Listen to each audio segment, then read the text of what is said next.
कल्पना कीजिए, एक ऐसा हीरा जिसने राजाओं को कंगाल किया, जिसने साम्राज्यों को गिरते देखा और जिसके साथ जुड़ते ही जीवन में अशांति ने जन्म ले लिया। यह कोई साधारण रत्न नहीं था, यह था नासक हीरा, एक ऐसा नाम जो आज इतिहास के पन्नों में आधा सच और आधा रहस्य बन चुका है। कहा जाता है कि जैसे ही यह हीरा भारत से बाहर गया, वैसे ही इसके साथ जुड़ी कहानियों ने भयावह मोड़ ले लिया। जिसके पास यह पहुंचा, उसके जीवन में या तो आर्थिक पतन आया या फिर पारिवारिक विनाश। यहीं से पश्चिमी दुनिया में इस हीरे को श्रापित हीरा कहा जाने लगा। नासक हीरा, एक गायब होता हुआ रहस्य समापन तब नहीं हुआ। यह हीरा कई हाथों में गया, हर नया मालिक, हर नया दावा और हर बार वही कहानी, दुर्भाग्य, भय और टूटन। 20वीं शताब्दी में यह हीरा प्रसिद्ध अमेरिकी जौहरी हैरी विंस्टन के पास पहुंचा। उन्होंने इसे और तराशा, मानो श्राप को काटने की कोशिश कर रहे हों। लेकिन क्या श्राप तराशने से मिटता है? इसके बाद यह हीरा एडवर्ड हेड नामक एक कलेक्टर के पास गया और फिर 1970 के दशक के बाद नासक हीरा जैसे धरती निगल गई। आज यह न किसी संग्रहालय में है, न किसी शाही खजाने में। कहा जाता है यह किसी निजी कलेक्टर के पास है, लेकिन सच्चाई कोई नहीं जानता। लेकिन कहानी यहीं खत्म नहीं होती, क्योंकि नासिक में रहस्य केवल हीरे तक सीमित नहीं है। कहा जाता है नासक हीरे से भी अधिक रहस्यमय है वह भूमि जहां शिव स्वयं भूमिगत विराजमान है, और वह स्थान है त्र्यंबकेश्वर। त्र्यंबकेश्वर भूमिगत ज्योतिर्लिंग। जैसे ही आप त्र्यंबकेश्वर मंदिर में प्रवेश करते हैं, एक अजीब सी ऊर्जा आपको घेर लेती है। यह कोई सामान्य मंदिर नहीं है, यह वह स्थान है जहां शिव ऊपर नहीं बल्कि धरती के भीतर विराजमान है। गर्भगृह में प्रवेश करते ही भक्त एक बात से चौंक जाता है, यहां शिवलिंग भूमि के ऊपर नहीं, भूमि के नीचे स्थित है। और जब ध्यान से देखा जाए तो एक नहीं, 3 सूक्ष्म लिंग स्पष्ट दिखाई देते हैं। त्रिमुखी शिव, 3 शक्तियों का संगम। इन 3 लिंगों को माना जाता है ब्रह्मा, विष्णु और महेश का प्रतीक। इसी कारण त्र्यंबकेश्वर को कहा जाता है त्रिमुखी ज्योतिर्लिंग। भारत के 12 ज्योतिर्लिंगों में यह 12वां है।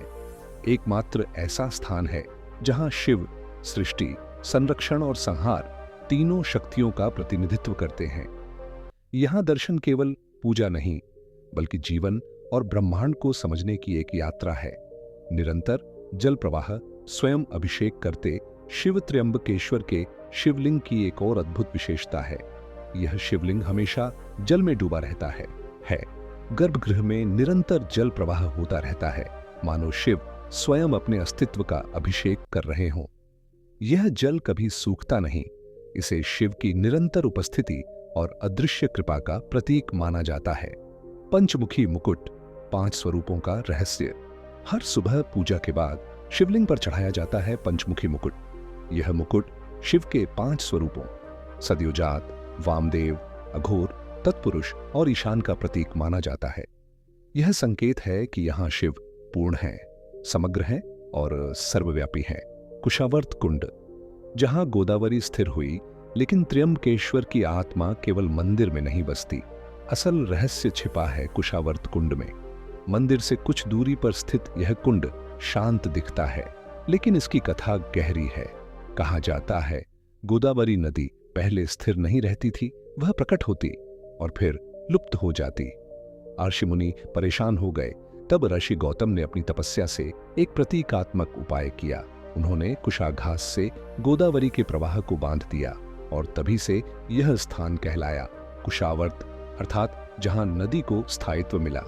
पाप क्षय और कुंभ का केंद्र माना जाता है। कुशावर्त कुंड में स्नान करने से पापों का क्षय होता है और आत्मा शुद्ध होती है। सिंहस्थ कुंभ के दौरान सबसे पहले शैव अखाड़े यहीं स्नान करते हैं। लाखों श्रद्धालु यहां आकर अपने जीवन का भार जल में छोड़ जाते हैं। नारायण बलि, अधूरी आत्माओं की शांति। त्र्यंबकेश्वर एक और कारण से अत्यंत महत्वपूर्ण है। यह है नारायण बलि पूजा। यह पूजा उन आत्माओं के लिए मानी जाती है जिनकी मृत्यु असामान्य परिस्थितियों में हुई हो, दुर्घटना, अकाल मृत्यु या अचानक हुआ अंत। यह पूजा केवल मृत आत्मा के लिए नहीं बल्कि जीवितों की शांति के लिए भी होती है। इसीलिए कहा जाता है, त्र्यंबकेश्वर से कोई खाली हाथ नहीं लौटता। भूमिगत शिव और आकाशीय शिव अंतिम रहस्य, और यहीं पर एक और रहस्य धीरे से दस्तक देता है।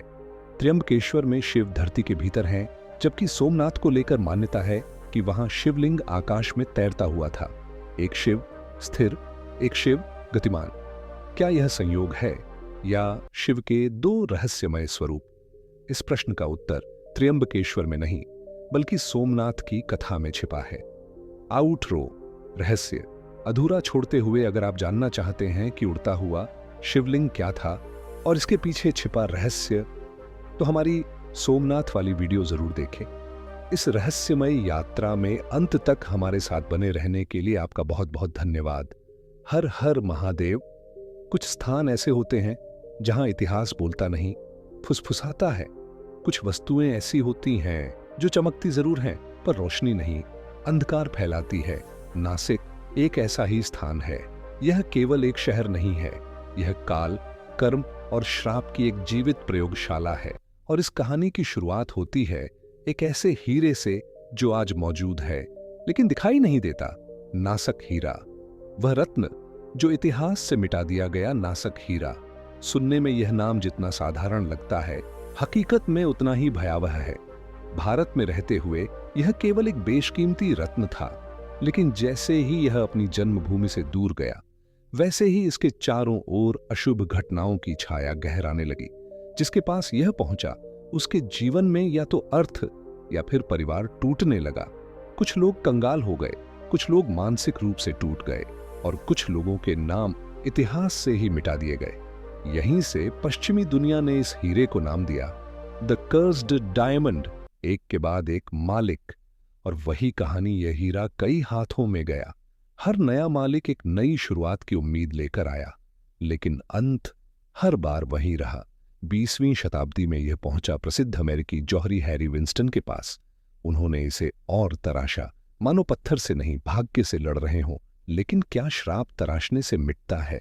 इसके बाद यह एडवर्ड हेड नामक एक निजी कलेक्टर के पास गया और फिर अचानक 1970 के दशक के बाद नासक हीरा सार्वजनिक इतिहास से गायब हो गया। आज ये न किसी संग्रहालय में है, न किसी राजघराने के पास। कहा जाता है ये किसी निजी संग्रह में बंद है, लेकिन कहां कोई नहीं जानता।